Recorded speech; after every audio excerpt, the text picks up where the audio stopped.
And then there's another part of safety that I want to address with Monica Ross. When I came to orientation, I looked around that playground and I thought, hold on a second, there are aluminum tricycles here. And they don't have rubber tiles in the playgrounds. And there's dirt everywhere.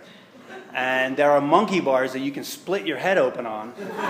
This is perfect. This is the school that I want my kid to go to.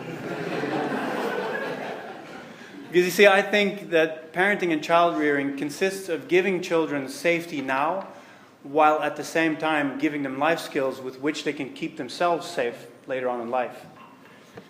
And one of the ways you do that is through safe exposure and practice with something so that they become confident, and it gives them a way of playing with the danger and learning how to become familiar with it. And in my work as a psychodigestive therapist, I deal with people with irritable bowel syndrome and food allergies and things like that. And what that really is, it's an overreactive autoimmune system. So it's your immune system inadequately assessing danger, and it's overreacting to something that it perceives as much more dangerous than it really is.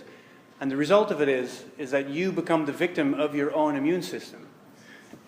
And this overreaction based in fear is analogous to interpersonal relationships as well. From things as small as disagreements with a sibling or a friend, to things as big as police brutality and war. So many things could be diffused if the participants came from a place of less fear and less overreaction. And there's a funny list that I wanted to share with you that went viral a couple of years ago online about how we all miraculously survived the 60s, 70s, and 80s.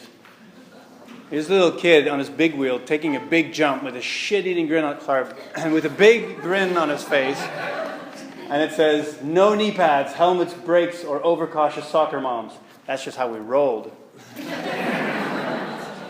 I'm going to give you some of these survival stories of back in the day. We shared one soft drink with 4 friends from one bottle, and not one of us died. We had no mobile phones, and we always managed to find each other. How? No one knows. We would spend hours building go-karts out of scrap and ride down a hill, only to halfway down realize that we've forgotten about the brakes.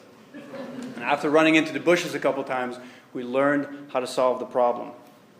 And when we failed our exams, we were given a second chance by simply repeating the same grade without visiting psychiatrists, psychologists, or counselors.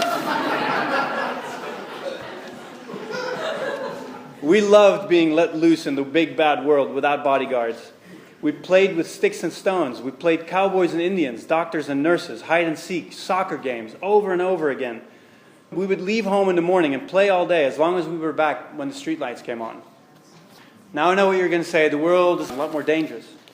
Turns out, actually, that crime statistics have gone down for the last few decades. We are now back at the rates of 1963. But the media is so much more pervasive that we hear about so many of the crimes, that we think it's everywhere. And because we're actually safer, we're exposed to it less. We have less experience with it, and so it spooks us. We're afraid of the world. So we kind of are becoming that immune system that is overreacting.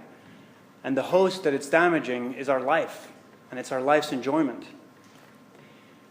It's with small manageable risks and occasional accidents during play that we learn about gravity and centrifugal force, weight and height. And we also learn about our body and our strength, our balance and courage. And Monica Ross gives our children credit for the innate ability they have to assess risk and to experiment safely. Practicing sharpens those innate skills and builds true confidence for life to come. And confidence makes less reactive people. And less reactive people make a better world. And let's be honest, playing like that is also a lot more fun.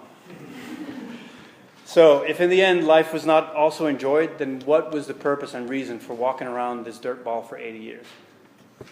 And this makes Monica Ross special. Through both loving encouragement and quiet safety, and also through safe risk-taking, Monica Ross helps grow our kids into confident individuals and teaches them how to lovingly and caringly participate in the community. So on behalf of Sheila, Stephen, and myself, I want to say thank you to Monica Ross for the time that we've had here, and also to develop Tajmana and her fellow students into well-rounded future adults.